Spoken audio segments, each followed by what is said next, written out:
देखो इस वीडियो में हम लोग मेंस 2014 का फ्लूइड मैकेनिक्स का ये वाला प्रॉब्लम डिस्कस करेंगे। इसमें देखो आपको क्या दिया हुआ है, open glass tube is immersed in mercury in such a way that length of 8 centimetre x tends above the mercury level. The open end of the tube is now closed and sealed and the tube is raised vertically up by additional 46 centimeter. What will be the length of air column above the mercury in the tube now? और atmospheric pressure दे रखा है 76 centimetre of mercury.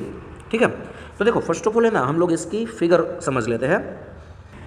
तो देखो ये जो vessel है इसमें mercury भरा हुआ है और हमने ये ट्यूब रखी है, तो ये ट्यूब पहले 8 सेंटीमीटर एक्सटेंड कर रही है अबव द मर्क्यूरी लेवल। फिर हमने क्या किया है, the open end of the tube is then sealed, यानी यहाँ से हम इसको बंद कर देते हैं, ये बंद हो गया। और इसको कितना हमने डिस्प्लेस करवाया है, एडिशनल 46 सेंटीमीटर, यानी 8 सेंटीमीटर ऑलरेडी वो ट्यूब एक्सटेंड कर रही थी और 46 सेंटीमीटर और हमने उसको अप किया। तो अब ये जो ट्यूब है वो 54 सेंटीमीटर तक बाहर आ जाएगी। तो हमें क्या करना है, हमें एयर कॉलम की लेंथ फाइंड करनी है हम। तो देखो यहाँ पर हम लोग बहुत ही सिंपल बॉयल्स लॉ अप्लाई करेंगे।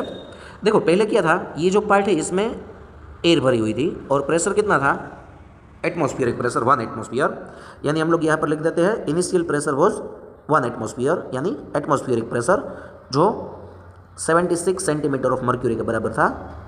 और एयर का वॉल्यूम क्या था, एरिया इंटू लेंथ 8 सेंटीमीटर।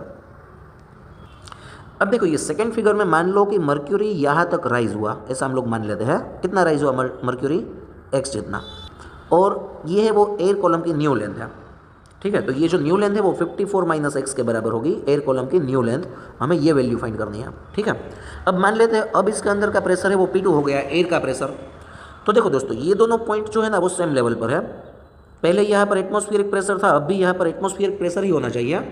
तो हम लोग क्या करेंगे, ये एयर का प्रेशर प्लस ये एक्स लेंथ का मर्क्यूरी का प्रेशर वो एटमॉस्फेयर के प्रेशर के बराबर होगा, यानी इसका प्रेशर मान लेते हैं हम लोग P2 plus X column mercury का प्रेशर हम एक्स ले लेते हैं, X centimetre of mercury is equal to 76 centimetre of mercury. तो देखो P2 क्या हो गया, 76 minus X centimetre of mercury. ठीक है, और एयर का वॉल्यूम क्या हो गया अब, तो एयर का न्यू वॉल्यूम हो गया ये ट्यूब का एरिया इंटू न्यू लेंथ। तो एरिया ए है और इसकी लेंथ हो गई है 54 माइनस एक्स, ए इंटू 54 माइनस एक्स। ठीक है, अभी हमारे पास P1 की वैल्यू है, V1 है, P2 है, V2 है, और ये जो प्रोसेस है वो आइसोथर्मल होनी चाहिए, यानी हम लोग यहाँ पर बॉयल्स लॉ अप्लाई कर सकते हैं। ठीक है, और बॉयल्स लॉ का इक्वेशन है P1V1 is equal to P2 V2।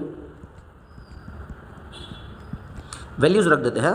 तो पहले जो प्रेशर था वो 76 सेंटीमीटर ऑफ मर्क्यूरी के बराबर था और वॉल्यूम था A into 8, 76 into A into 8। Final pressure P2 क्या हो गया एयर का, ये हमने निकाला 76 माइनस एक्स, और V2 हो गया A इंटू 54 माइनस एक्स। ठीक है, यहाँ से एरिया एरिया कैंसिल हो जाएगा और इसको हम लोग सोल्व करेंगे तो हमें x की दो वैल्यू मिलेगी।